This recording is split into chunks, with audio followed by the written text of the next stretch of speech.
Enfin, on va voir aussi l'approche code first, mais lorsqu'on va utiliser des jointures sur 2 tables, 3 tables ou des jointures un peu plus compliquées. D'accord? Voilà, donc ça aussi, c'est une partie que je voulais voir avec vous. Voilà, des petites choses comme ça qu'on va voir au fur et à mesure. Ce sera dilué dans le temps, donc on ne va pas les voir d'un seul coup. Je ne sais pas si vous avez des questions, s'il y a des choses.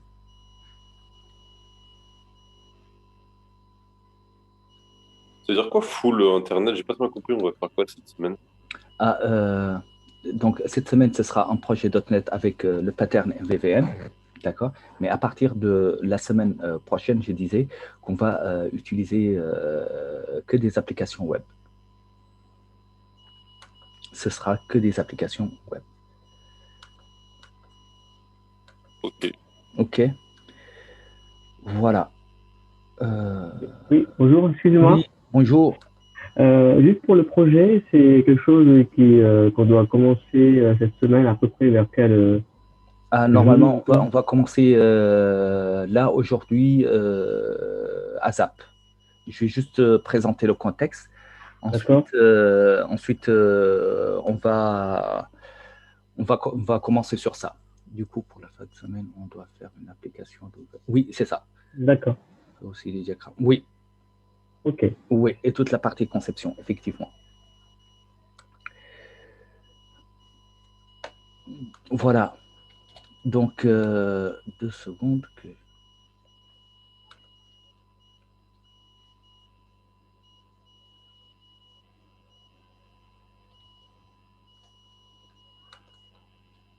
Alors, pour le projet, moi, je vous ai choisi un projet d'office.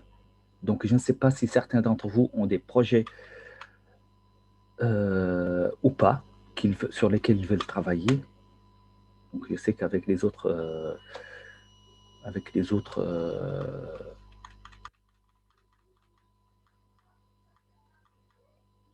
c'était le cas. Je tenais. Ouais.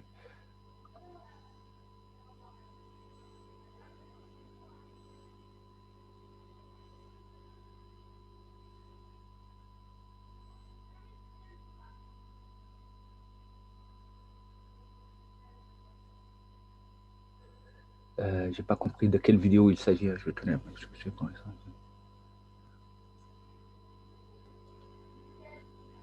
Ah non, non, il n'y a pas de problème. De toute façon, moi, j'ai pas.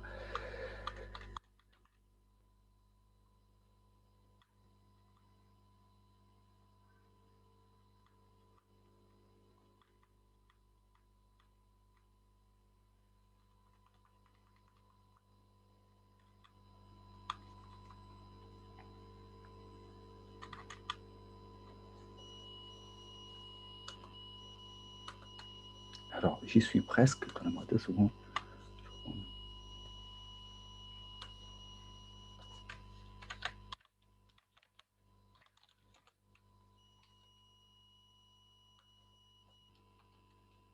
Oui, j'ai tout reçu. J'ai reçu pour toi, en tout cas, Natalia.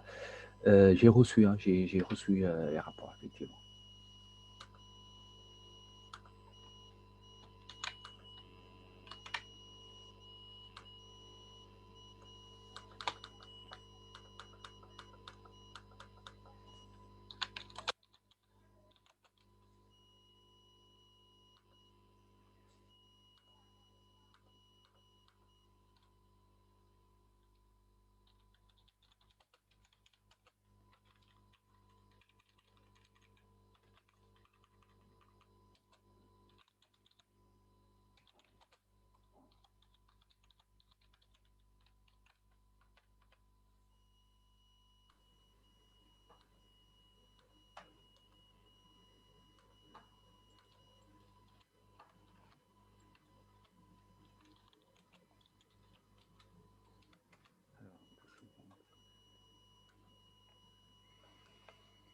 Alors, 2 secondes, je récupère ma clé USB.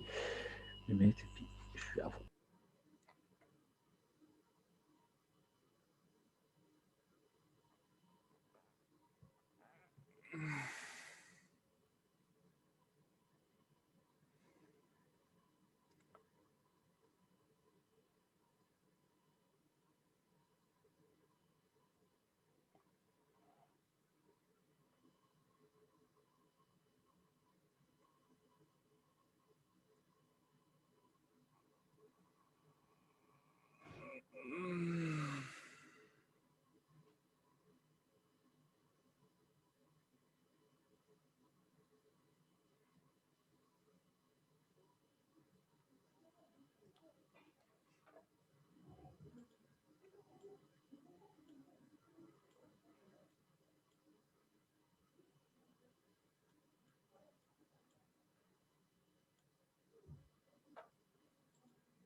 Ok, donc, désolé pour ce retard encore.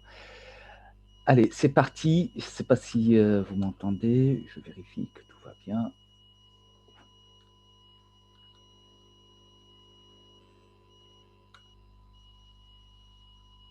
Oui, ok, normalement c'est bon.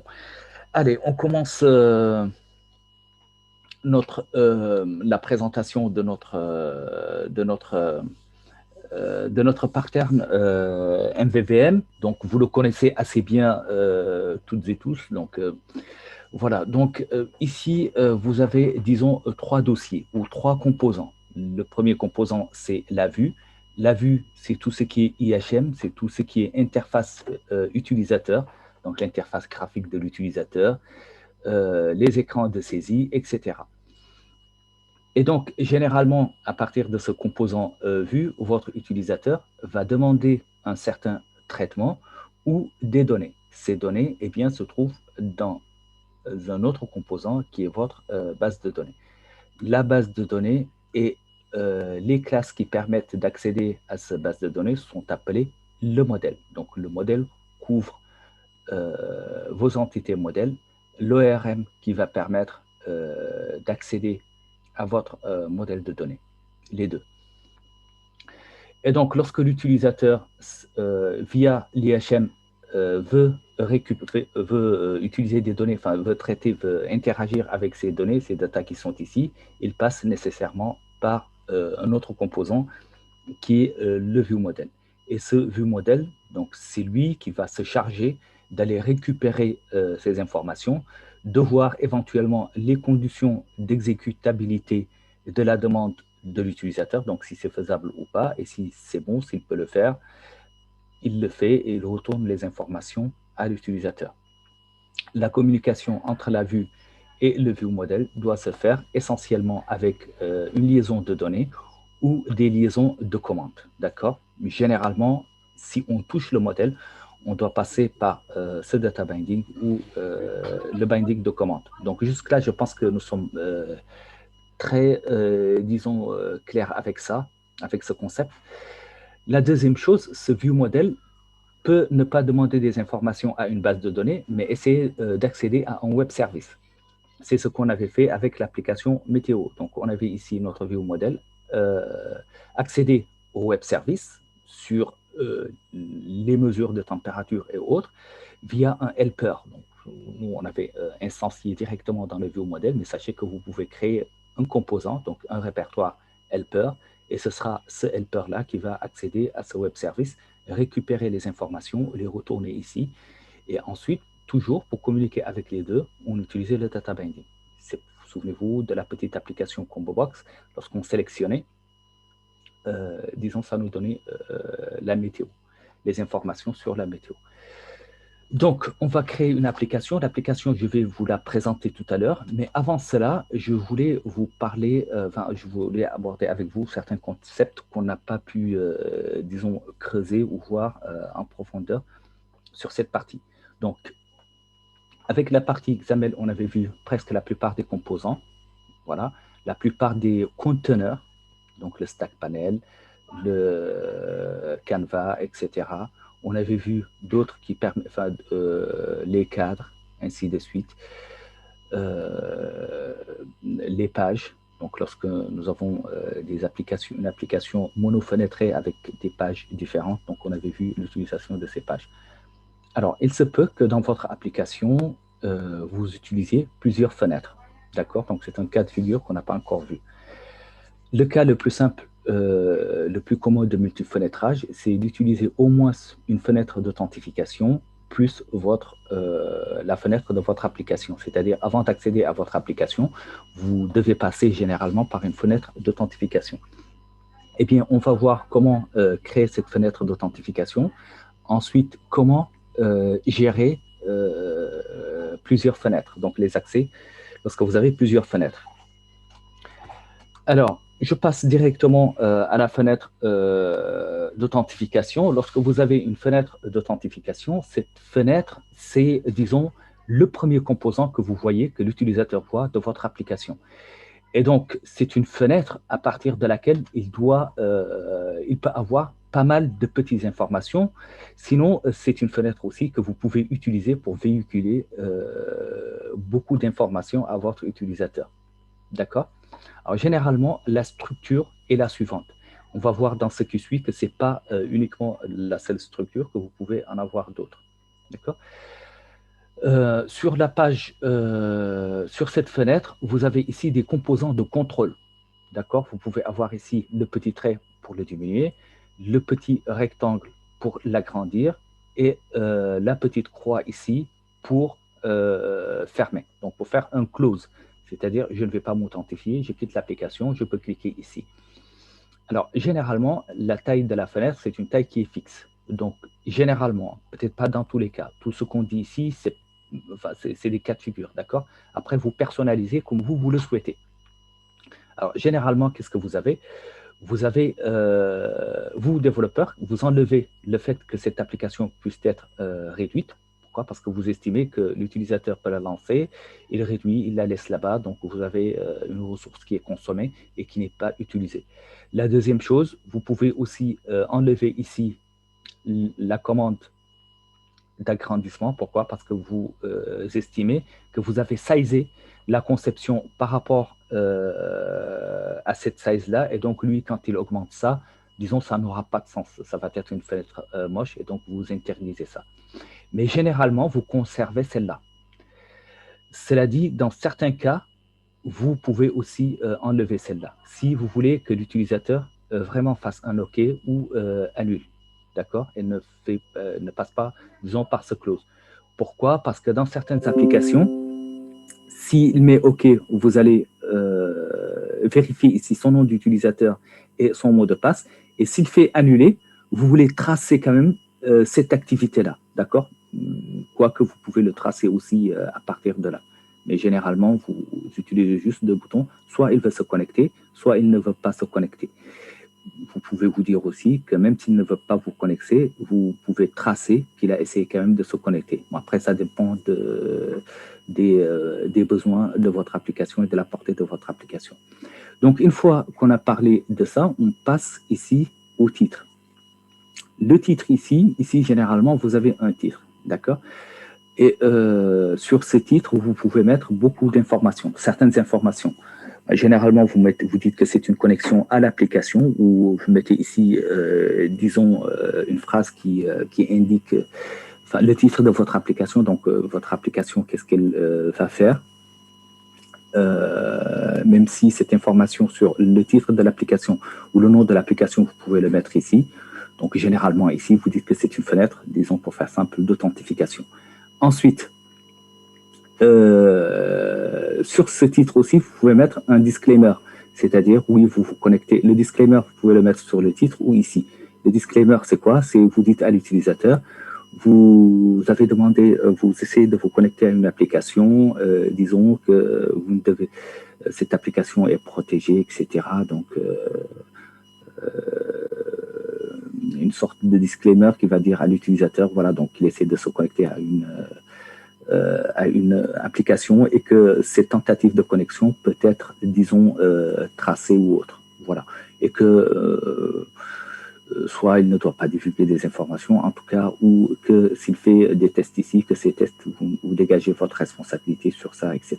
Donc, c'est une sorte de disclaimer. D'accord? Donc, c'est un petit message qu'on peut mettre, soit ici, en filigrane, ou ici, dans cette partie.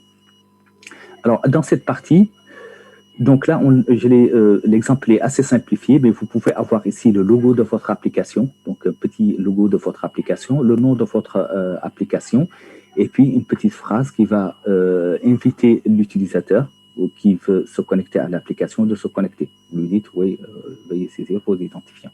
D'accord? Alors, on vient à la fenêtre elle-même et sa fonctionnalité. Donc, vu que c'est une fenêtre d'authentification, ici, vous pouvez avoir un logo qui indique que l'utilisateur est en train de se connecter. Donc, ce sera soit ce cadenas que vous avez ici, d'accord, soit des clés, donc vous pouvez trouver parfois des clés, soit c'est un schéma, c'est une silhouette de personne qui n'est pas identifiée, Et une fois que la personne est identifiée, cette silhouette de personne peut, elle est de dos, donc elle vous donne la tête. Et si jamais la personne se connecte correctement, la silhouette redevient de face ou affiche la photo de l'utilisateur. D'accord? Donc ça peut être un jeu d'image que vous mettez ici. Ici, vous avez le nom de l'utilisateur et son mot de passe. Donc, le nom de l'utilisateur, il peut être par défaut dans le texte. Donc, dans le texte ici, en arrière-plan, il a le nom d'utilisateur. Donc, dès qu'il clique et qu'il commence à saisir, ce nom d'utilisateur, ce mot nom d'utilisateur va disparaître et l'utilisateur va saisir. S'il annule, vous allez avoir le mot ici, nom d'utilisateur, qui se réaffiche. Ensuite, vous avez un champ ici pour le mot de passe. Le mot de passe, il est toujours sans écho. Sans écho veut dire quoi? Lorsque l'utilisateur tape, il n'aura pas l'écho de la même lettre qu'il a tapé, mais il va avoir soit une étoile, soit des points comme ça. Donc, on imagine facilement que le mot de passe ne doit pas être vu. Alors, ici à côté, on va le voir sur les slides suivantes, vous pouvez avoir un petit œil ici qui permet à l'utilisateur, donc s'il ne se retrouve pas, de voir rapidement quelle est la chaîne qui a été saisie ici. À la fin, vous avez ici les deux boutons, OK et annuler. Donc OK, c'est pour accéder à l'application et annuler, c'est pour cliquer ici. OK. Alors, cette boîte de dialogue qui est ici peut ne pas être votre main window. Donc, votre main window peut être différente de cette boîte de dialogue. C'est-à-dire que vous avez un main window et à côté de cette main window, cette fenêtre main window, vous avez cette deuxième fenêtre-là. D'accord? Alors, ici, il est nécessaire que cette boîte de dialogue soit affichée de manière modale. Que veut dire affichée de manière modale? C'est-à-dire, lorsque je vois ça, je ne peux pas accéder à la fenêtre en arrière-plan. D'accord? Et pour que ça soit un peu plus convivial à l'utilisateur, vous ne lui montrez même pas la fenêtre main window. Donc, au moment où vous affichez celle-là, vous cachez votre main window. C'est une fois qu'il est authentifié, que vous avez vérifié qu'il s'est bien authentifié, que vous affichez le main window qui était en arrière-plan. D'accord? Donc, on verra cet affichage en mode modal avec l'Open Dialog et l'affichage simple de fenêtre avec la commande, avec la méthode show. Donc, on verra aussi à côté de cette méthode show, nous avons d'autres méthodes qui permettent de masquer une fenêtre, la méthode hidden, etc. Donc, ça, on parlera de ça. Donc, on va résumer un tout petit peu pour l'authentification. Donc, généralement, c'est un formulaire à dimension fixe. Vous pouvez utiliser des dimensions variables, il n'y a pas de problème, mais généralement, voilà. Et donc, pas de bouton d'agrandissement ou de réduction du formulaire. Possibilité d'annuler l'opération, donc ça, c'est toujours important. Un logo, donc un logo pour l'entreprise et un logo pour dire que l'utilisateur est en train de s'authentifier, donc l'une ou l'autre, d'accord. Ensuite, la vérification du mot de passe et du compte utilisateur. Alors, la vérification, nous, on va le faire ici dans ce TP. On va faire 2 niveaux de vérification. Soit vous décidez vous-même de gérer vos utilisateurs, c'est-à-dire que vous allez créer une table utilisateur, d'accord, avec leur mot de passe crypté bien sûr, et donc on va faire la vérification par rapport à votre base de données utilisateur, les données que vous avez. Donc ça, c'est un mode d'authentification, c'est-à-dire que l'application gère ses utilisateurs localement. Alors, dans le cas d'entreprise, les utilisateurs sont gérés au niveau central, par ce qu'on appelle un Active Directory.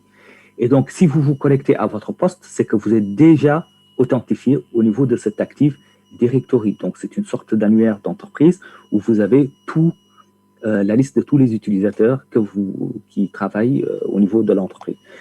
Donc, dans ce TP, en plus de cette authentification locale par rapport à une base de données que vous-même vous avez faite, on va aussi faire un test d'authentification par rapport à un compte Windows.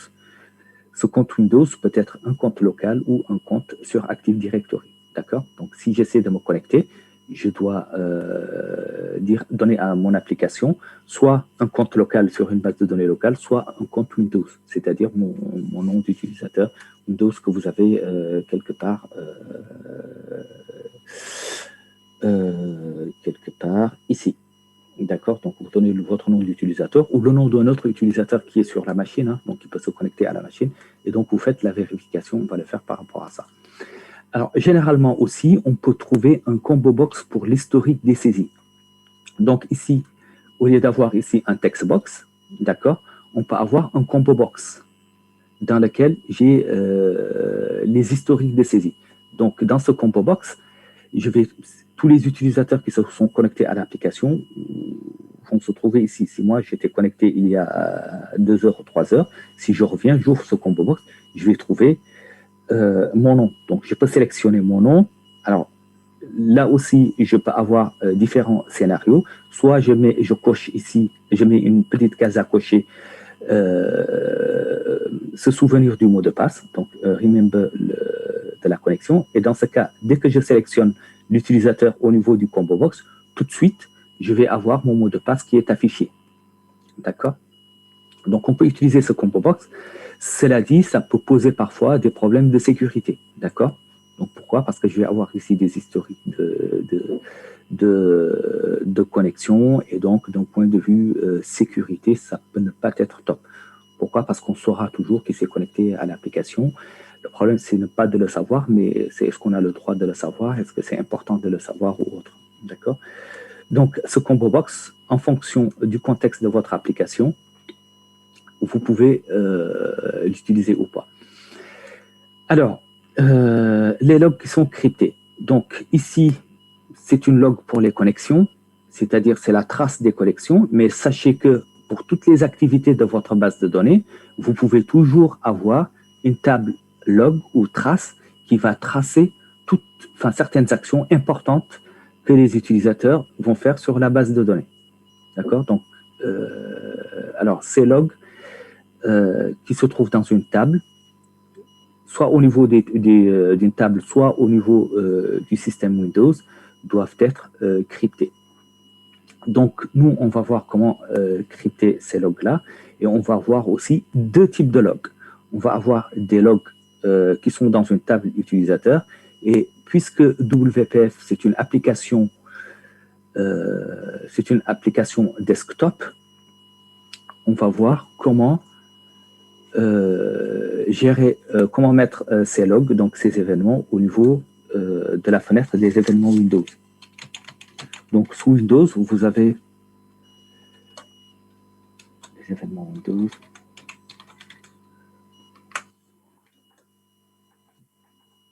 Pardon.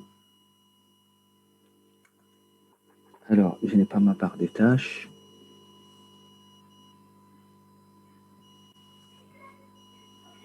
Donc, sous Windows, vous avez un gestionnaire d'événements.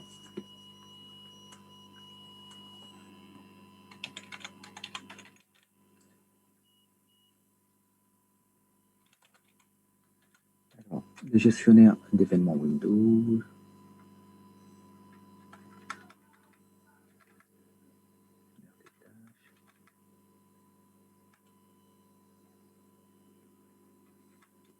Alors, événements.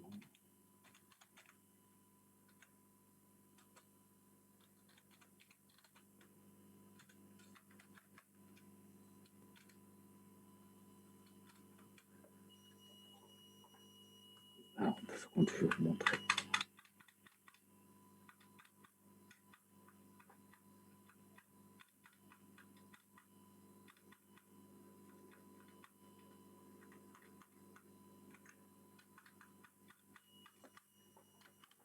Alors, le gestionnaire des événements Windows, il faut que je le trouve ici. C'est bizarre, je ne le trouve pas.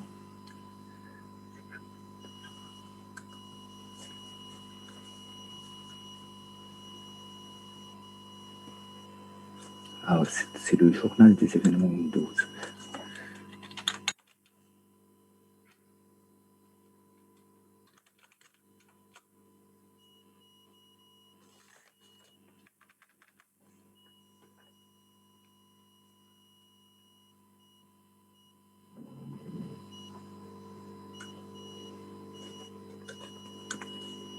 Donc, bon, c'est pas grave. Je vous le montre tout à l'heure. Donc, ce qu'il faut savoir, c'est que sous Windows, vous avez un gestionnaire d'événements. Et donc, quel que soit l'événement qui se produit sous Windows, cet événement peut être logué dans ce journal d'événements Windows. Donc, il faudra créer une entrée pour votre application. Et donc, quel est l'avantage de ça? L'avantage de ça, c'est que lorsque votre application plante ou lorsqu'il y a des problèmes, s'il y a un technicien helpdesk, par exemple, sur place, lui, il peut aller sur ce gestionnaire des événements Windows et puis retrouver le message qui a été logué dans ce gestionnaire d'événements. Donc, éventuellement, vous le communiquez ou autre. Donc, dans ce gestionnaire d'événements, vous allez trouver des informations qui ont été loguées. Alors, j'ai envie quand même de vous montrer ce gestionnaire d'événements. Donc,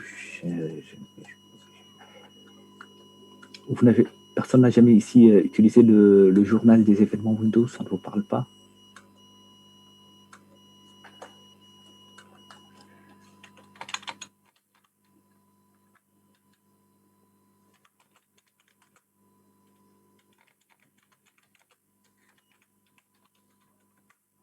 Alors, on va le trouver.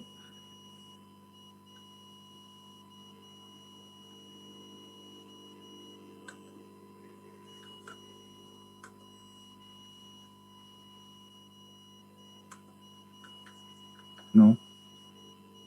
Oui, oui, c'est ça, c'est l'observateur d'événements.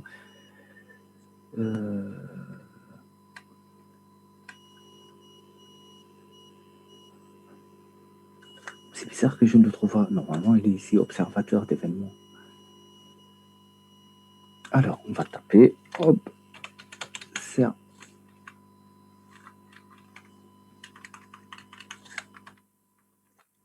Voilà, il est là. Donc, l'observateur d'événements Windows. Dans cet observateur d'événements Windows ici, vous avez ce qu'on appelle des entrées. Donc, tous les événements qui se passent sur le système, sur les systèmes ici, sont là. D'accord? Donc, dans ce observateur d'événements, vous avez le journal, les journaux Windows.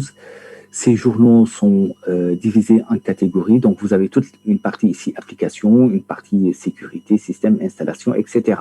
Et donc, nous, dans cette partie application, vous avez des ID d'événements. D'accord? Donc, vous avez ici d'ID d'événements. On va créer pardon, un ID d'événement qui est propre à nous. D'accord? Et puis, on va lui donner ici un niveau, soit c'est une alerte, soit c'est une information, soit c'est une menace, etc. Donc, vous avez ici des niveaux, des niveaux d'information. Et vous avez ici un détail d'information. D'accord? Donc, c'est le texte qu'on va mettre ici. OK? Et donc, au niveau de notre application WPF ici, on va loguer, donc dans l'exemple qu'on va faire, on va loguer les connexions, c'est-à-dire à chaque fois que quelqu'un se connecte sur le système, au niveau Windows ici, du journal des événements Windows, on va tracer, disons, ce qu'il a fait ici. D'accord? Donc, on va avoir une entrée ici. Alors, l'exemple, c'est pour la connexion, mais ça peut être pour autre chose. Vous pouvez l'utiliser pour autre chose. En tout cas, l'intérêt majeur de ça, c'est que, comme je vous l'ai dit tout à l'heure, WPF, c'est une application desktop, donc avec les utilisateurs de votre entreprise ou autre. D'accord? Et donc, s'il y a des problèmes au niveau de l'application, ce journal d'événements peut éventuellement vous aider. Pourquoi? Parce que vous allez demander, comme je l'ai dit tout à l'heure, à l'IT au technicien qui est sur place, donc de faire un accès à distance sur le poste de l'utilisateur, d'aller ici, donc il connaît le code de l'application parce que c'est lui qui l'a installé pour les utilisateurs, et il va relever ici les informations, les alertes que vous avez consignées au niveau de votre application. Et donc, ça donne un premier niveau d'assistance à l'utilisateur. OK? Donc, le deuxième log qu'on va faire, c'est le log dans une base de données. Donc, les deux types de logs. Bien sûr, ces logs, bien sûr, on peut choisir de les crypter. Je vous montrerai comment les crypter. Alors, on va voir d'autres types. OK. Pour Ali, OK, c'est bon. C'est pas grave. Ok, pas de problème, pas de souci. Ok. Moi, je répondrai au message privé tout à l'heure. Oh, pardon, c'est plus privé du coup. Allez, donc ici, le deuxième mode d'authentification, c'est la sélection du combo. Enfin, c'est une autre manière. Donc ici, je vous présente cette deuxième fenêtre. Là, vous avez, donc ça, c'est une fenêtre Windows, d'accord? Donc, connexion à l'application ici. Donc, on sent. Alors ici, il y a un petit logo, disons, qui a été déplacé par rapport à l'exemple précédent. Donc, il s'est mis juste ici en haut. Donc, on voit que c'est une clé. Donc, voilà, donc ça évoque un tout petit peu la connexion. Vous avez ici un combo box dans lequel vous allez avoir le nom des utilisateurs, le mot de passe. Si vous choisissez de mémoriser le mot de passe, vous pouvez le faire. Donc, on a discuté tout à l'heure de l'avantage, etc., ou des points en moins que vous avez par rapport à cette méthode. Alors, vous pouvez aussi ici avoir les 3 points. Sachez que les 3 points ici vont tout de suite vous diriger vers la liste des utilisateurs qui se trouvent au niveau de votre entreprise. D'accord? Alors, l'autre type d'authentification qui est un peu différent de ce qu'on avait vu, ici, l'utilisateur n'a pas le choix. Donc, on ne lui donne vraiment pas le choix. Un seul bouton entrée, soit ça passe, tant mieux. Si ça ne passe pas, on va loguer, etc. D'accord? Donc, on suppose qu'il a décidé d'entrer et puis c'est une manière de voir les choses. Ensuite, vous avez ici un code, c'est un numéro donc, de l'utilisateur qui est différent de son nom d'utilisateur. Donc, c'est une authentification un peu double. Donc, il met 2 informations. Ce sera, disons, c'est un code qu'il a au niveau de l'entreprise, que son numéro d'employé ou autre. Ici, le nom d'utilisateur, c'est-à-dire son login, et une authentification. Donc, une fenêtre très contraignante, sobre, simple, pas simple, mais contraignante. D'accord? Vous pouvez avoir aussi un autre type d'authentification, celui-là qui rejoint un tout petit peu le premier que je vous avais indiqué. Donc ici, vous avez quelque chose qui explique qu'il s'agit d'une explication. Par contre, ici, l'image n'a rien à voir avec le contexte, mais ça peut être, voilà, ah, pardon. Ensuite, nom d'utilisateur. Par contre, ici, en arrière-plan, vous voyez nom d'utilisateur. Et normalement, dès qu'il clique ici, ce nom d'utilisateur disparaît. Même chose pour le mot de passe. Mot de passe, le texte ici, il est en clair. Mais dès que l'utilisateur commence à saisir le mot de passe, on n'aura plus les échos. OK? Alors, vous avez un autre type d'authentification. Là, ce n'est plus, disons, le nom d'utilisateur qui est en double, mais c'est, disons, ici le code secret, excusez-moi, le mot de passe, c'est une sorte de PIN, d'accord? C'est une sorte de PIN qui n'est pas saisi directement au niveau du clavier, mais on utilise, disons, ces petites touches ici pour s'authentifier. Alors, ces petites touches vont se réorganiser de manière aléatoire, d'accord, à chaque tentative. Donc, on a ici un petit bouton pour corriger, etc.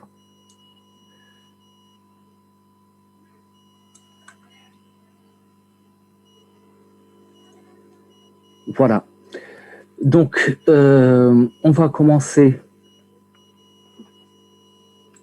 par créer notre fenêtre d'authentification. OK. Alors, par rapport à l'affichage que je vous avais dit tout à l'heure, donc à partir de votre main Windows, on va appeler une fenêtre d'authentification sous forme de boîte de dialogue, d'accord, qui va retourner un trou si l'utilisateur va sur OK. Et donc, au niveau de votre main Windows ici, vous allez avoir, juste après l'initialisation des composants, vous allez demander à l'utilisateur de s'authentifier. Dans la méthode authentifier, qu'est-ce que vous allez faire? Vous allez commencer par rendre invisible le main window. Donc, le main window ne sera plus visible. Ensuite, vous allez instancier la deuxième fenêtre qui est la fenêtre d'authentification. Donc, vous faites authentification, etc., égale new authentification. D'accord? Alors, donc, on va utiliser, comme on l'avait dit tout à l'heure, la méthode showDialog égale true. Donc, si le showDialog égale true, c'est-à-dire que l'authentification s'est passée avec succès, qu'est-ce que vous faites? Vous réaffichez donc cette fenêtre, la main window qui était un hide, donc qui était cachée, vous la sortez, d'accord?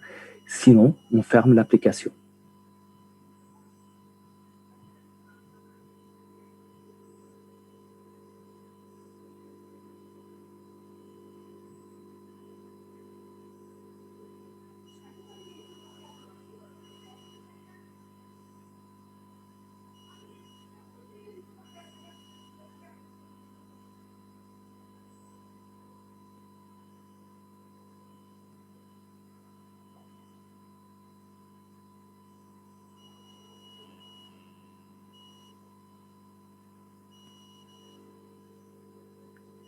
OK. Alors, pour tout ce qui est changement de mot de passe, ce sera géré au niveau du profil utilisateur. Donc, lorsque l'utilisateur va se connecter, il aura la possibilité de changer son mot de passe. D'accord? Ce que vous pouvez faire ici, c'est quelque chose comme mot de passe oublié ou quelque chose de ce genre-là. D'accord? Vous pouvez l'ajouter. Ça dépendra de vous. Alors, est-ce que c'est bon? Est-ce que vous avez compris un tout petit peu? Oui, j'ai une question, Cheikh. Là, toi, tu l'as réinstallé, le Visual Studio? Non, pourquoi? Parce que je l'ai plus sur mon PC. Non, tu es sur le... Alors, normalement, vos PC n'ont pas été touchés. J'ai reçu le message ce matin que, normalement, les PC n'ont pas été touchés. Donc, est-ce que tu es sur le poste de la semaine dernière? Oui, je suis sur le poste de la semaine dernière. Tu n'as plus Visual Studio? Non. Ben, il faut réinstaller. Ok. D'accord. Tu as la procédure d'installation ou pas? J'ai plus rien sur le PC. Plus rien. Oui, mais la procédure qu'on avait envoyée par mail ou par autre, tu l'as ou tu ne l'as pas? Non, il n'y a plus rien. Cher. Ok. D'accord, ben, tu installes. Ok. Alors, est-ce qu'il y a des questions par rapport à ça? Est-ce que ça va? Est-ce que quelqu'un est dans mon cas aussi? Non. Non. J'ai pas l'impression.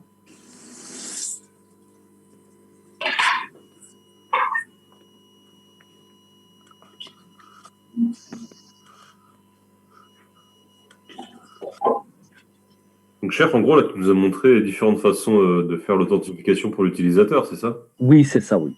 Et pourquoi, à un moment donné, tu nous as montré tu nous as montré en fait que le journal là, de Windows, là, il note les logs, là, c'est ça que tu as dit?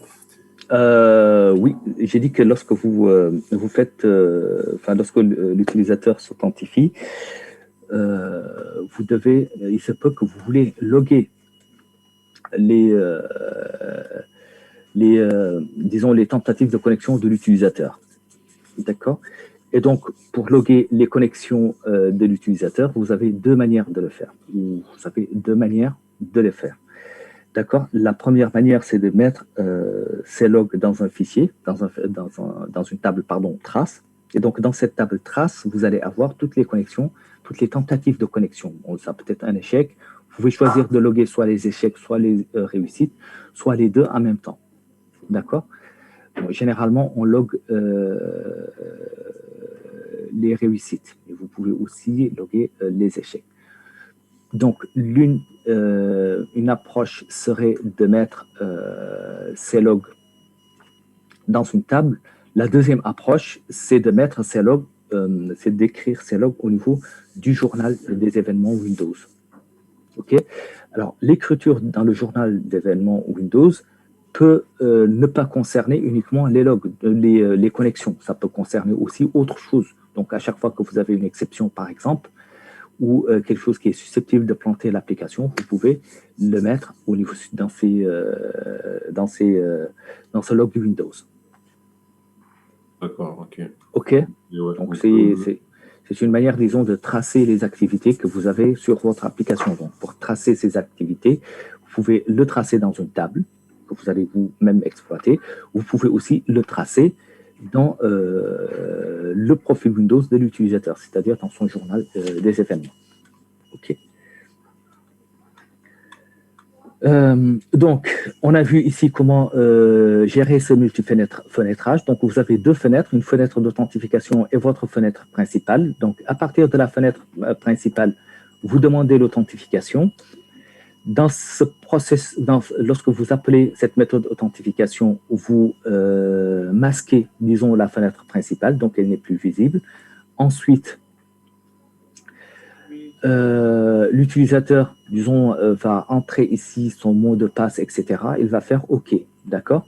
Lorsqu'il fait OK, vous allez tester son mot de passe, est-ce qu'il est bon? À un moment, vous allez utiliser this.dialogResult égale true, c'est-à-dire qu'il a pu se connecter, d'accord? Sinon, c'est false. Quoi qu'il en soit, lui là, donc ici, à ce niveau, lorsqu'il reçoit le true ici, ou le false, hein, ou l'un des deux, qu'est-ce qu'il va faire si c'est un trou? Donc, si on a retourné ici un trou, qu'est-ce qui va se passer?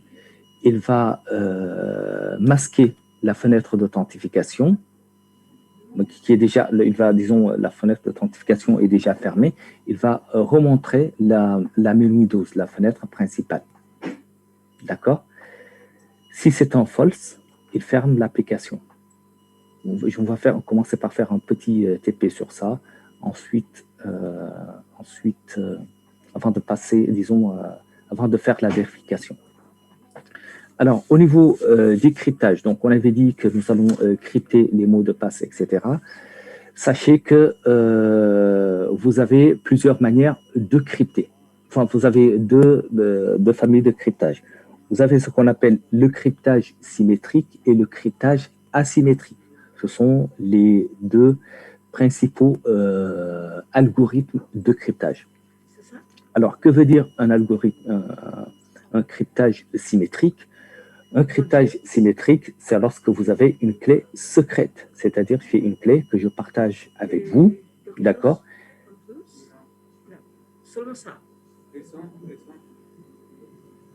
Ouais. Excusez-moi, il y a...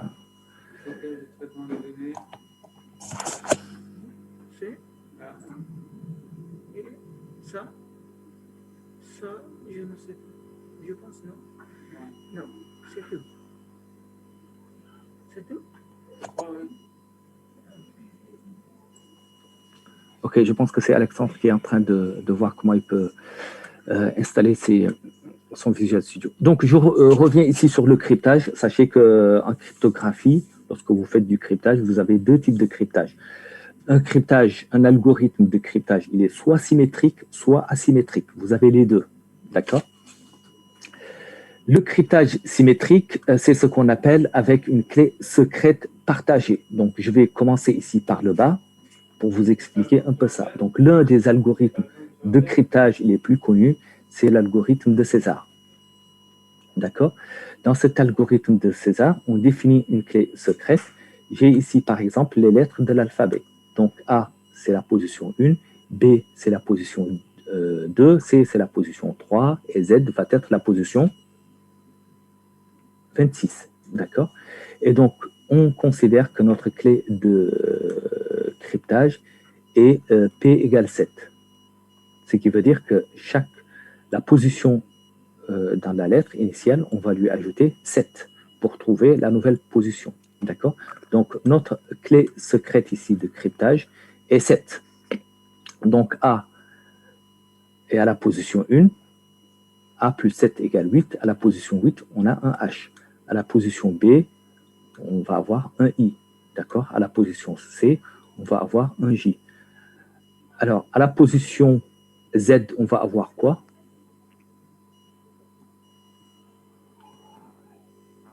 À la position Z, on va avoir quoi? Allez, question. G. Voilà, on va avoir G. D'accord? Voilà, ainsi de suite. Donc, alors, lorsque j'écris le message ici avec cet algorithme, pour l'envoyer à mon destinataire, il faut que je vais lui envoyer le message crypté plus la clé. Donc, il faut que je lui envoie les deux. Alors, généralement, pour des soucis de sécurité, on fait deux envois différents. Donc, on envoie le message tout seul. Ensuite, on envoie la clé dans un autre envoi. Alors, cet algorithme, il a été perfectionné. Donc, on a ajouté ce qu'on appelle un salt. Enfin, c'est un grain de sel qui va complexifier un tout petit peu les choses. Donc, au lieu de le faire une fois, on peut le faire 2 fois ou 3 fois. Donc, c'est ça. On refait le même algorithme sur le texte qui est déjà crypté, ainsi de suite. Alors, généralement, tous les algorithmes à clé secrète fonctionnent comme ça. Sauf que là, ce ne sera pas une clé qui est si simple. Donc, ce sera une clé, disons, un peu plus complexe que ça. Le problème par rapport à ce type de cryptage, c'est que pour un destinataire, ça peut fonctionner, donc on peut toujours se comprendre sur ça. Pour 2 destinataires, ça va, mais lorsque j'ai plusieurs destinataires, je vais avoir autant de copies de clés que de destinataires. Et donc, disons, le secret peut-être, enfin, la possibilité que la clé soit connue, la possibilité va être multipliée en fonction du nombre d'utilisateurs qui est destinataire. Et donc ça pose généralement un problème de sécurité. Donc pourquoi? Parce qu'une fois que la clé est connue, donc l'algorithme, il est tout de suite dévoilé. Et puis, disons, il y a des menaces, enfin, il y a des risques de perte d'informations par rapport à ça. En tout cas, le deuxième type de cryptage, c'est le cryptage asymétrique. Alors, qu'est-ce qu'on appelle le cryptage asymétrique? Va utiliser 2 clés, une clé publique et une clé privée. Alors, ça va se passer de la manière suivante. Donc,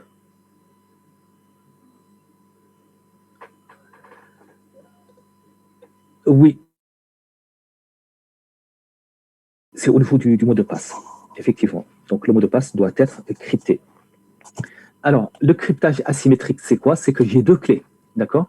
J'ai une clé que je garde pour moi, donc il n'y a que moi qui connais cette clé. Et la deuxième clé, je vous l'envoie à vous tous. Donc, je vous envoie à vous tous, une copie de cette deuxième clé. Et je vais vous dire la chose suivante. Écrivez le message et fermez-le avec la clé que vous avez. En tout cas, une fois que vous l'avez fermé, même vous ne pourrez plus l'ouvrir avec cette clé avec laquelle vous l'avez déjà fermé. D'accord? C'est-à-dire qu'il y a une seule clé qui va pouvoir ouvrir. C'est la clé que moi, je garde avec moi. C'est ma clé privée. Donc, une clé publique pour fermer, d'accord? Que je vais communiquer à tout le monde, d'accord? Le public key. Et à côté de cette clé publique qui peut fermer mais ne peut pas ouvrir, d'accord? J'ai une deuxième clé qui est ma clé privée. Et donc, il n'y aura que cette clé privée qui pourra ouvrir le message. Et cette clé, je la garde pour moi. Alors, ce sont des algorithmes qui sont très puissants, etc., qui utilisent...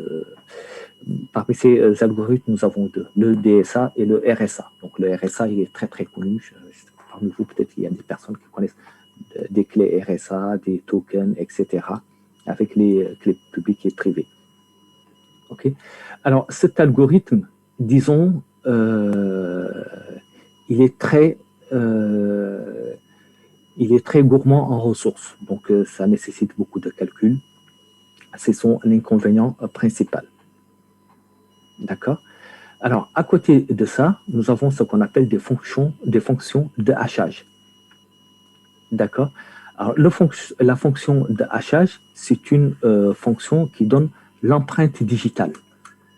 Ça peut être d'un fichier, ça peut être d'un texte, ça peut être de tout ce que vous voulez. D'accord?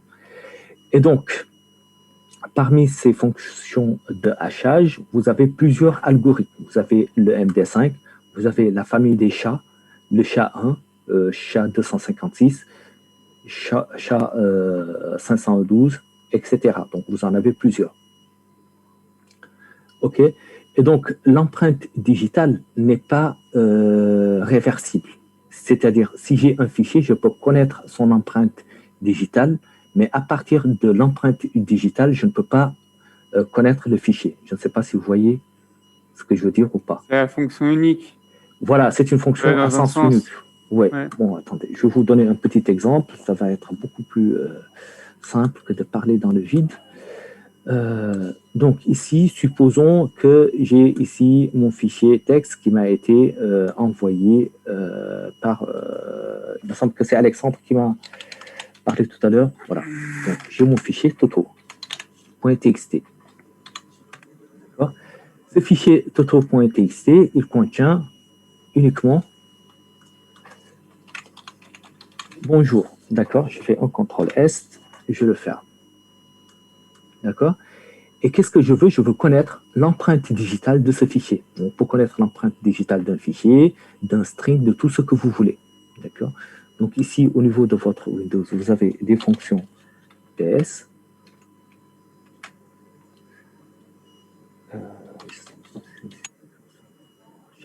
D'accord. Donc ici, en fait, j'ai des commandes PowerShell. Les commandes PowerShell sont des commandes un peu plus, disons, abouti que les commandes Windows classiques, hein, que le DOS classique, parce qu'ils contiennent des librairies, des bibliothèques, par exemple, la bibliothèque. Alors,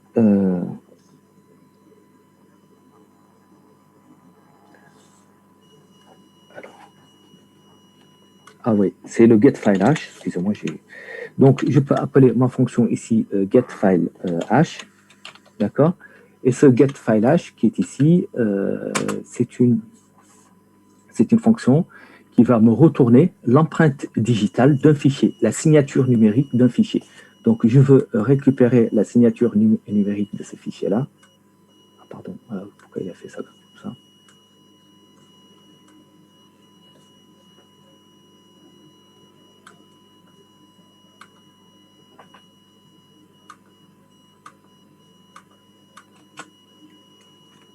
Ah, je vais le récupérer juste.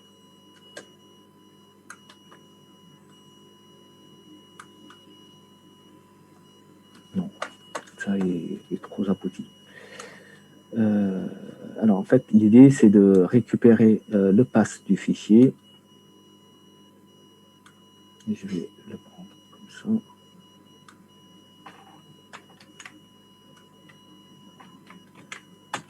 Voilà. Donc, je veux récupérer la signature numérique de ce fichier-là. Ensuite, je définis ici l'algorithme. Donc, si je fais un tiret, il me propose un algorithme. Et là, vous voyez que j'ai toute une famille d'algorithmes de hachage, hein, qui vont me permettre de récupérer la signature numérique de ce fichier. Par exemple, je choisis de prendre la signature en MD5. Donc, je choisis ici MD5 et je fais Enter.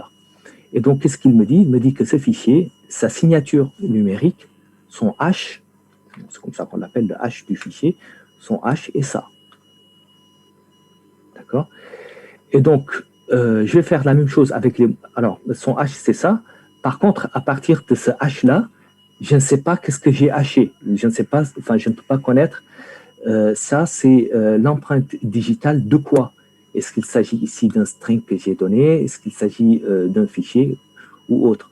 Donc, pour les mots de passe, on va récupérer le mot de passe de l'utilisateur et on va mettre dans notre base de données ce hash. Donc, le processus ne va pas être réversible, il est à sens unique.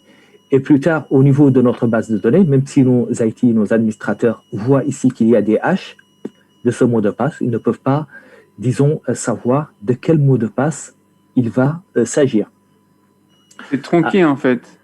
Ah, il n'est même pas tronqué, c'est qu'il est comme ça. Hein, donc, il est comme ça. J'ai un string ici en clair, il va me donner son hash. Et donc, à partir du mot de passe, je peux retrouver le hash, mais à partir du hash, je ne peux pas retrouver le mot de passe. Je ne sais pas de quoi il s'agit. D'accord? Alors, l'idée, c'est quoi? C'est que plus tard, lorsque l'utilisateur me donne son mot de passe, je vais faire un petit challenge. Est-ce que ce mot de passe correspond à ce hash? Et donc, je vais refaire le hash du mot de passe que l'utilisateur va me donner, je vais le comparer avec ce que j'ai ici en base de données. Si ça correspond, c'est ce qu'on appelle le handshake. Le handshake veut dire que oui, ça correspond et je lui envoie le résultat. Et donc, c'est un système assez simple qui est sécurisé. Pourquoi? Parce que même si vous avez tous les hashes de la base de données de votre utilisateur, vous pouvez de toute façon jamais connaître le mot de passe qui a servi à construire ce hash. Vous voyez ce que je veux dire? Et donc, il est à sens unique. Et plus tard, si un utilisateur veut se connecter, il n'a qu'à me donner son mot de passe. Je vais prendre le hash de ce mot de passe qu'il m'a fourni. Je le compare avec le hash que j'ai en base. Si ça correspond, bingo, il passe, sinon il ne passe pas. OK. Voilà. Donc, pour crypter nos mots de passe, on va utiliser des hashes. C'est bon pour l'histoire du hachage. Alors, généralement, sur Internet, lorsque vous voulez télécharger des logiciels ou des ISO ou autres, des fichiers, il vous donne le hash. Donc, il vous donne le hash. Pourquoi? Parce que si ce fichier qui est ici est modifié, son hash va être modifié. Donc, dans mon fichier bonjour, si quelqu'un vient, il me met bonjour 1, d'accord? Ou qu'il me fasse une nouvelle ligne ou qu'il fait autre chose. Le hash, l'empreinte digitale, disons, de ce fichier, va changer, ne va plus être la même. Donc, si je fais ici de Toto, il va aller le calculer. Et le hash, vous voyez ici, il se terminait par 85. Là, il se termine par autre chose. Donc, on n'a plus le même hash. Ok, et si on refait un hash sur Toto? Si on refait un hash sur Toto, là, maintenant? Oui, elle te donne une chose qui est différente. Je viens juste de le faire il y a une seconde. Oui, mais pour savoir si ça redonne le même... Ah non. Hop. Si je viens, je peux le faire autant de fois que je veux. D'accord? L'empreinte va être toujours la même tant que je n'ai pas modifié le fichier. Mais une fois que je modifie le fichier, là, le hash va changer. Donc, ça me permet aussi de savoir si... Donc là, j'ai remis tout en ordre. Tu retrouves ton 85, qui était ici. Tu commences EBC 85. Ouais, d'accord. D'accord. Ok. Ok, c'est bon. Voilà. Donc, c'est ce qu'on va faire. Alors, nous, on va utiliser des choses un peu plus simples, même si c'est très, très simple. On peut le faire. Alors, à côté de ça, généralement sous C#, parce que c'est des fichiers log, etc., on peut utiliser ce qu'on appelle un encodage. Alors, l'encodage, c'est quoi? Lorsque vous écrivez, là, vous écrivez sur une base 16 ou une base 8, donc les caractères sont des octets. Les octets sont codifiés en base, on peut avoir plusieurs codifications. L'UTF-8, par exemple, sur une base 16, etc. On peut avoir la base 2, donc lorsque vous avez 12 que vous voulez mettre en base 2, donc ça va être 0, 1, 0, 0, quelque chose comme ça. Donc, on peut changer pour chaque caractère, on peut changer sa base d'écriture. D'accord? Alors, qu'est-ce qu'on peut faire? L'un des moyens de cryptage, mais ce n'est pas vraiment un vrai cryptage, c'est quoi? C'est d'écrire du texte dans une autre base. Donc, on peut utiliser la base 64, par exemple, pour crypter notre texte. D'accord? Alors, ça va être très simple, donc surtout pour les logs ici, pour ne pas... Alors, le problème avec le hachage, j'ai compris qu'il n'est pas réversible. Donc, si j'ai des logs à crypter, si j'utilise la fonction de hachage de ce log, pour moi, ça va être difficile de revenir sur la première, sur le log lui-même. Et donc, par rapport à ça, qu'est-ce qu'on fait? On utilise des fonctions d'encodage. Comme je l'ai dit tout à l'heure, l'encodage va me permettre de modifier la base de codage du texte. D'accord? Et généralement, la base de cryptage qu'on va utiliser, c'est une base 64. Donc, ça me permet d'écrire du texte en base 64. Ça va se présenter comme un texte qui est crypté. Et à partir de ce texte crypté, je peux toujours aussi retrouver l'original.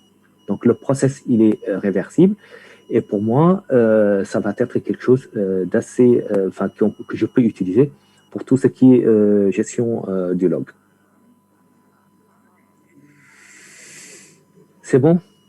J'ai pas trop de questions. Je suis pas sûr si vous avez compris tout ce que j'ai expliqué ici, mais bon, je croise les doigts. Cher, j'essaie de suivre, mais j'ai vraiment pas compris déjà l'algorithme de César, là, le Z, G, je sais pas quoi. Ouais, ok. Ah, c'est bien, posez les questions. Hein, alors, ici, ça c'est au niveau des cryptages, vous avez deux familles d'algorithmes. D'accord? Vous avez ce qu'on appelle le cryptage symétrique et le cryptage asymétrique. Le cryptage symétrique, c'est quoi? C'est lorsque vous avez une clé secrète. D'accord? Donc, parmi ces algorithmes de cryptage, vous avez plusieurs, disons, dans la famille des algorithmes asymétriques, nous avons... alors, ça, c'est au niveau du mot de passe qu'on utilise.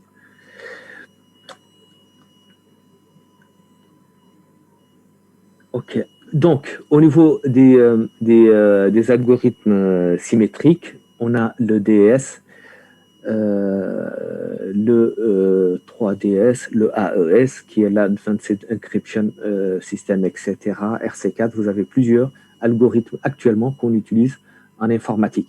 Mais avant, disons pourquoi on l'appelle, l'un des algorithmes les plus célèbres, c'est l'algorithme de César. L'algorithme de César, c'est quoi? Il prend, donc vous avez l'alphabet et chaque lettre a une position dans l'alphabet.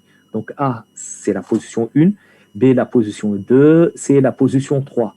D'accord? Et on va définir ici, on va décider, toi et moi par exemple, une clé de cryptage. Donc qu'est-ce que je vais vous dire? Je t'envoie une lettre, mais sache que la position dans l'alphabet, je vais à chaque lettre, je vais ajouter à sa position initiale dans l'alphabet, je vais lui ajouter par exemple 7. On est d'accord? Et donc le A, c'est la position 1, A plus 7, c'est 8. D'accord? 8, c'est la position de H, du H.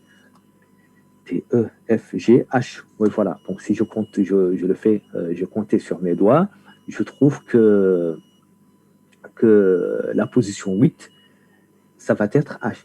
Donc B, c'est à la position 2. Je lui ajoute 7. 2 plus 7 égale 9. Donc ça va être I. Le C va être... alors, si je t'envoie bonjour, ça va donner quoi, par exemple? Si je veux t'envoyer bonjour. Allez. B, alors, on B, 7, c'est ça? Ouais, B, c'est la position 2. 2 plus 7, ça fait I. D'accord? Le O. Après, ça,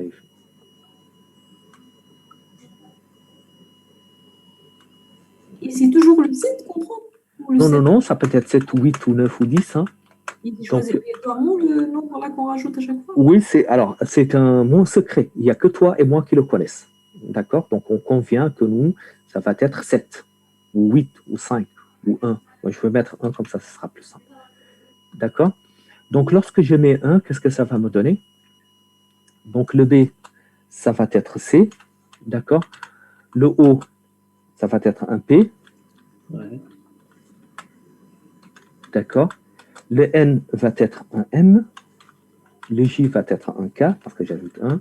Le O va être un P, parce que j'ajoute 1 à chaque fois. Le U... Moi, je sais que pour le N, ce serait pas un O à la place du M.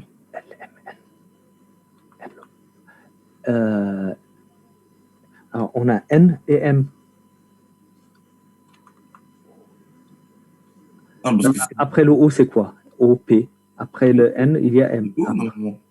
C'est M-N-O-P. Ouais, normalement, si tu rajoutes un cher après le N, c'est un O. C'est un O. Ah oui, d'accord. M-N-O. Oui, merci, excuse-moi. O. K. Après le J, J-K. Ouais. Après le O, P. Le U, U, V. Voilà. S. S. S. Et cher, à la place de nommer la variable P, on peut la nommer autre chose ou c'est toujours P? Ah, ça va être toujours P. D'accord. Donc, C'est P, en fait, hein? Ouais, P, ah oui, P, c'est la clé. Au lieu ok. ouais, donc ici, au lieu de P, je vais mettre clé. En fait, P, D'accord. c'était pour dire un pas. Ah, ok, d'accord. Voilà. Ouais, c'est ça.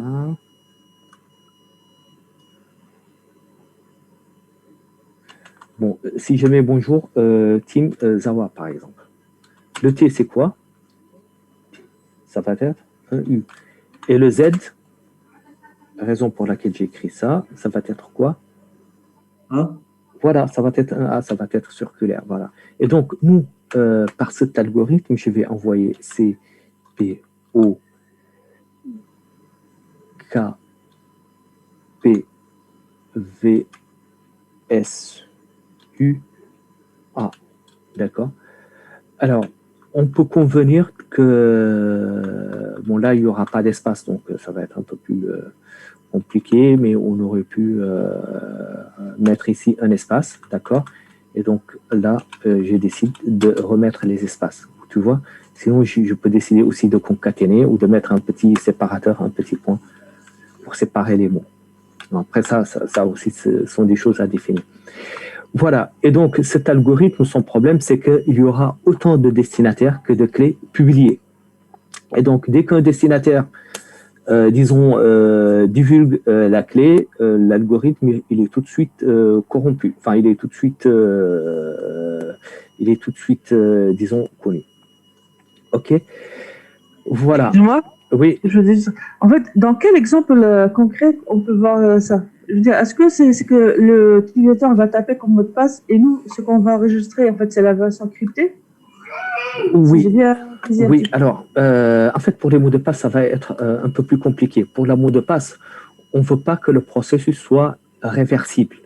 Si tu veux, si le mot de passe, l'utilisateur me donne son mot de passe, my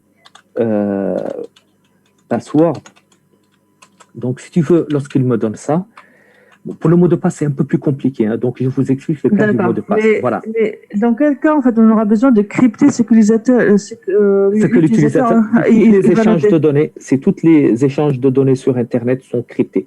D'accord. Lorsque vous utilisez votre protocole SSL, par Oui. exemple, les données sont cryptées, ne sont jamais transmises en clair. Toutes les communications réseau sont cryptées sur le net. D'accord? Même sur votre poste, toutes les données que vous communiquez, normalement, votre navigateur les crypte. D'accord? Lors des échanges de données, en tout cas, si vous utilisez du SSL, d'un Internet sécurisé, c'est que c'est crypté de bout en bout. D'accord. Et c'est en fait, c'est Ouais. pour ne pas laisser en fait je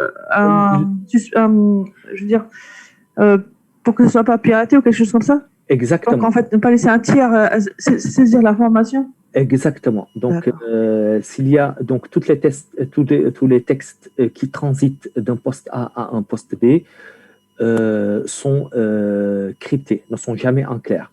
D'accord? Donc, ça évite effectivement s'il y a, qu'il y a des pertes de données. OK? Merci. Voilà, donc tous les textes sont cryptés. Soit vous utilisez ce crypte, soit vous utilisez ce deuxième crypte. Alors, le deuxième type de cryptage, c'est bon, on a tous compris ce premier type de cryptage. Juste une petite question, s'il vous plaît. Bah, là, on le fait avec les lettres et avec les chiffres. C'est en fait, quand on a un chiffre, c'est la même chose. On rajoute le même nombre. Alors, c'est une bonne question. Ce sera toujours possible avec. Donc, le 1 va être un 2. Le 2 va être un 3, etc. Et le 0 va être 1. D'accord. Donc là, on part sur la base, on rajoute 1, c'est ça? Ouais, voilà. Sur la base, on rajoute 1 et puis on a tout ce que nous avons. Okay.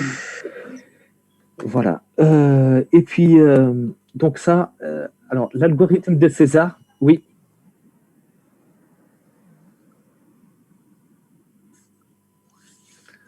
Alexandre, doucement, parce qu'il y a tes collègues, parfois, ils sont concentrés, donc ça peut les gêner. Si ça ne te dérange pas, tu peux fermer ton PC, s'il te plaît. C'est bon. OK. Alors, cet algorithme de César, je vous l'évoque juste pour, dans un but, disons, pour expliquer. Mais ça a été décrypté, enfin, ça a été cassé depuis le 9e siècle ou le 7e siècle, donc on l'utilise presque plus, d'accord? Donc là, on a d'autres algorithmes. Mais en fait, c'est le même esprit. L'esprit, c'est que vous avez une clé de cryptage et vous avez des échanges de données, d'accord? Bon, actuellement, on ne l'utilise plus. Depuis quelques siècles, déjà, les gens savaient que s'ils se concentrent sur un texte qui est crypté comme ça, ils peuvent tout de suite le casser, d'accord? Et donc, à côté, dans la même famille, vous avez ça. Et ça, c'est la même famille d'algorithmes dans la mesure où la clé, elle est, disons, avec celui qui envoie et celui qui reçoit. Donc, juste aussi, donc celui qui envoie, on l'appelle toujours Alice. C'est comme ça qu'on l'Alice, on l'appelle. Et celui qui reçoit, on l'appelle Bob. Donc, généralement, pour expliquer. Ok, maintenant on va passer aux algorithmes asymétriques. Asymétriques, ce sont les algorithmes qui utilisent deux clés. Est-ce que vous avez compris ou je réexplique? Allez, dites oui, dites non, dites peut-être. Oui, pour la première, j'ai compris, moi. Ouais, pour la deuxième, est-ce que vous avez compris ou vous voulez que je réexplique? De toute façon, ce sont des choses à connaître une fois et puis... Ouais, par contre, j'ai une question. Ouais. Par rapport au J'explique ou je l'explique pas? La deuxième, je veux bien, sauf si tu penses que c'est superflu, mais je l'ai pas. J'ai compris la première méthode, mais pas la deuxième. Pas la deuxième. Allez, on explique la deuxième. La deuxième, on a deux clés. Nous avons une clé privée, donc il n'y a que moi qui a cette clé. Donc j'ai créé deux clés. Et je vous dis, à vous tous, je vous envoie ma clé publique. Donc j'ai deux clés, je garde ma clé privée pour moi et ma clé publique, je l'envoie à tout le monde. D'accord? Et je vous dis à vous tous, si vous voulez m'envoyer quelque chose, fermez-le avec cette clé. D'accord?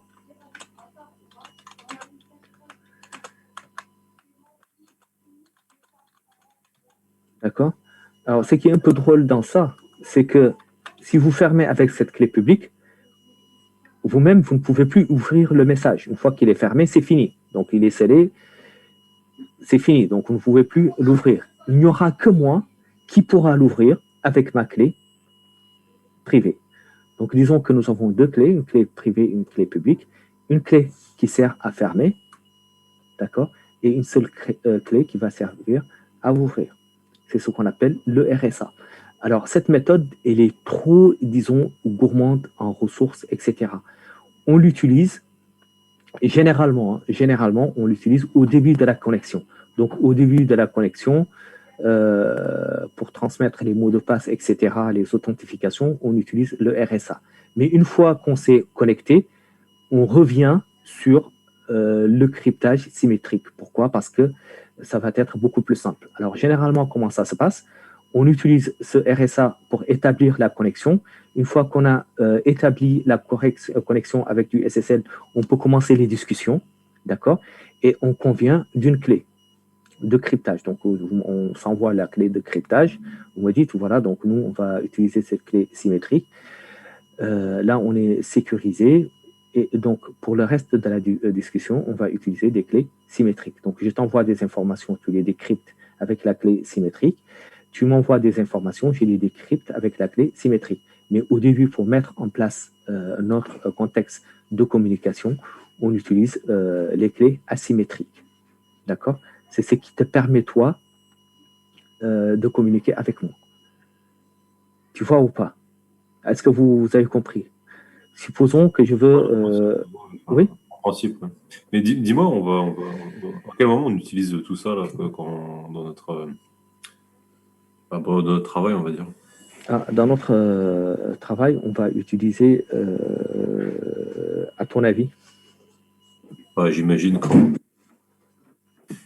quand on va donner une première connexion, des choses comme ça, quand on va générer des mots de passe pour des nouveaux utilisateurs, des choses comme ça, non?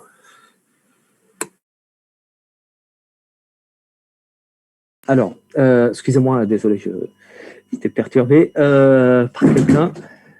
Disons, on va utiliser ça à deux niveaux. D'accord? Le premier niveau, c'est pour les mots de passe, parce qu'on va gérer des mots de passe utilisateurs. Lorsque vous gérez des mots de passe utilisateurs, vous avez la responsabilité de crypter ces mots de passe. D'accord? Donc, je vous ai présenté ici 3 algorithmes de cryptage. Et parmi ces algorithmes, on va utiliser la fonction de hachage. D'accord? Que je vous ai montré tout à l'heure. Enfin, je ne sais pas si vous avez compris jusqu'au bout, si vous voulez que je réexplique ou pas. Compris, pas compris? Pour l'exemple avec le fichier texte, Oui, avec le fichier texte. si ça vous dérange pas de réexpliquer, dans tous les Ah cas, non, on ça va ne me dérange gagner. pas. Moi, Certainement, ça sera mieux. D'accord. Ouais, Moi, en fait, Cheikh, oui. moi, j'avais une question, c'est par rapport au chiffre. Quand tu m'as dit que quand tu fais 0, ça fait 1. Parce que là, je suis en train de voir l'algorithme de César, tu as mis ABC. Oui. Pour les chiffres, tu mets quoi? Tu laisses ABC aussi? Pour les chiffres, Oui. pour les chiffres, donc comme j'avais dit tout à l'heure à Nassima, ça suit la même règle, hein. Donc les chiffres, c'est une suite infinie de nombres, et à chaque fois que tu as un nombre, ben, tu prends le suivant. Ah oui, Si ta clé de cryptage est 1, si ta clé de cryptage est différente de 1, tu utilises ta clé de cryptage, quoi. Si on te dit que le pas de cryptage, c'est 10, donc si tu prends 0, ça va être 10. Si tu prends 1, ça va être 11. Si tu prends 1122, ça va être 1132, ainsi de suite. d'accord, ok. Voilà.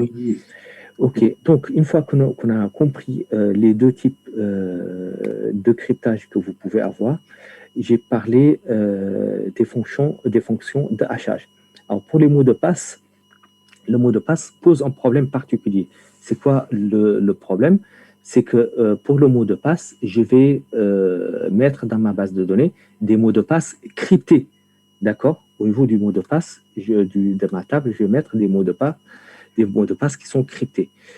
Mais le problème, le défi que j'ai, c'est qu'à partir de ce cryptage, d'accord, personne ne doit pouvoir retrouver le mot de passe. Si par hasard, vous tombez sur ce fichier crypté, d'accord, hop, j'ai ici. Donc, si tu as ça, tu sais que c'est un mot de passe qui est crypté, tu ne dois pas être en mesure de retrouver le mot de passe en clair, d'accord? Disons que le cryptage a un seul sens. Ok. Alors, je ne sais pas si certains d'entre vous ont travaillé sur certains, le Unix, il me semble que c'était Corinne, sous Unix, vous avez un répertoire qui s'appelle /etc /password. Bon, ça, je l'écris juste. Et donc, dans ce /etc /password, vous avez tous les mots de passe qui sont cryptés. Il n'y a aucun problème, on vous donne des cryptes. Mais ce cryptage, il est à sens unique. C'est-à-dire, une fois que tu as le crypte, tu ne peux pas savoir que ça provient de tel mot de passe. Vous voyez, donc le sens, il est unique. Et donc, on va utiliser ces algorithmes-là pour disons, crypter nos mots de passe. OK? Donc, ces algorithmes vont nous donner, on ne va plus parler de cryptage parce qu'en fait, cryptage, ça a sens crypte, décrypte. On va parler plutôt de fonctions de hachage ou d'empreinte digitale. Donc, lorsque je récupère le mot de passe, je vais donner son empreinte digitale. C'est ce qu'on va faire avec les mots de passe. D'accord? Je pense qu'ici, ce n'était pas très, très clair pour les mots de passe. Je vais mettre ici pour les mots de passe.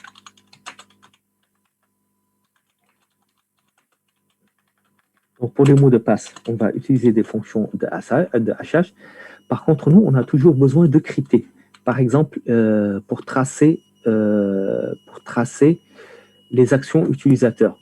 Donc, si pour tracer les actions utilisateurs, on va utiliser encore ces fonctions de hachage, ça va être compliqué. Pourquoi? Parce qu'une fois qu'on a le substrat, qu'on appelle le crypt, on ne peut plus retrouver le texte initial.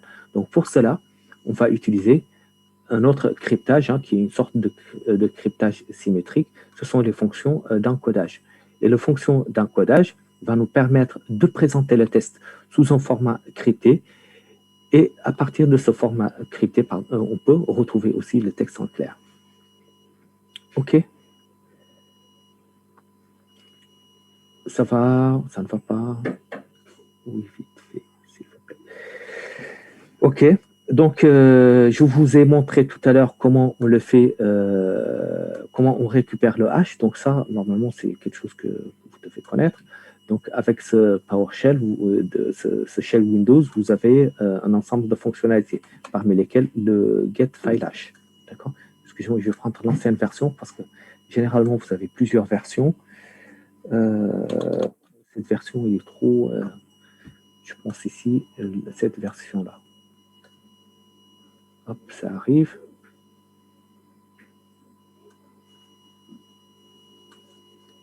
D'accord. Donc, avec cette version, je peux récupérer le hash d'un fichier. D'accord. Ce fichier, par exemple, c'est notre fichier tout à l'heure, Toto. Donc, il faut que je lui donne le chemin du fichier. Normalement, non, ça ne marche plus. Bon, avant, le glisser-déposer permettait de récupérer le chemin du fichier. Bon, voilà, avec Windows 10, c'est un peu plus... Donc, je récupère ici le chemin du fichier. Et donc, qu'est-ce que je lui dis? Je lui dis que je veux avoir le hash de ce fichier.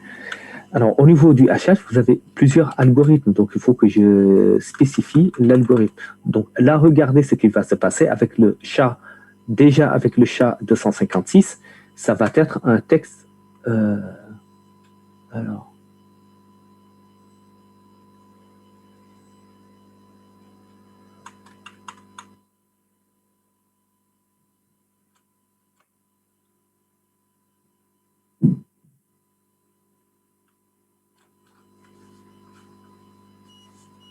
Alors, je reprends ici, je vais recopier ça dans le bloc-notes.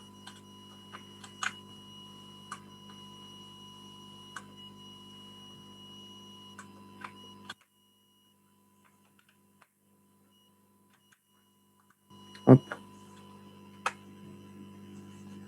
CTRL V.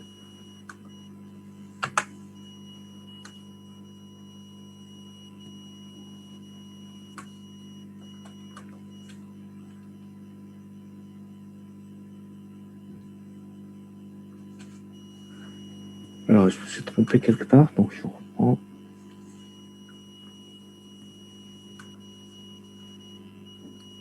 Non, c'est la même chose.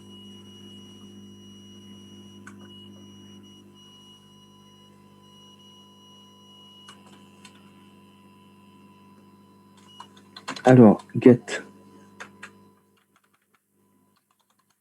file hash. Normalement, ici, le nom du fichier.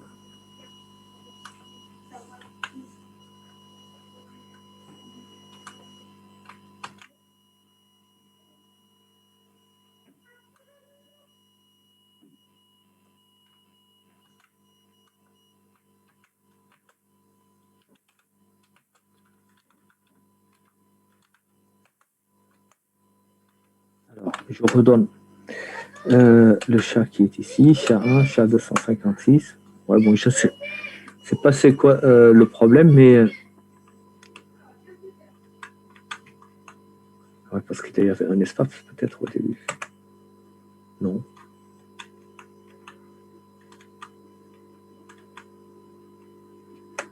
Ouais, bon, en tout cas, voilà. Donc là, ce que vous remarquerez, c'est que si je mets un chat plus important, je peux avoir, disons, une ligne de cryptage beaucoup plus grande. Voilà. Et donc, avec ce hash, cette empreinte digitale, je peux l'utiliser pour les mots de passe. Pourquoi? Parce que le sens, il est unique. D'accord?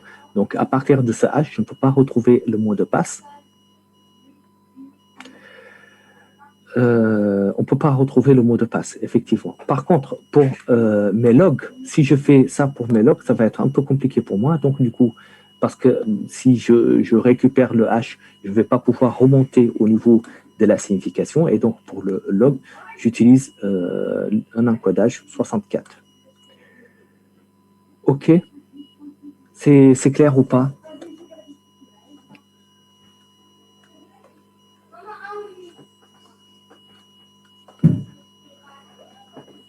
Est-ce que ça va ne va pas ou... Ok, bon, si ça va, on va faire un petit TP, d'accord? Donc, on va prendre une petite pause et juste après la pause, je vous parle de ce TP-là. Ça marche?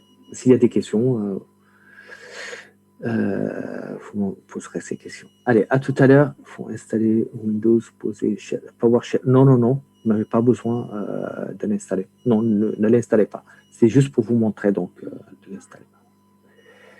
Ok, allez, on se retrouve d'ici 15 minutes à 55. À tout à l'heure.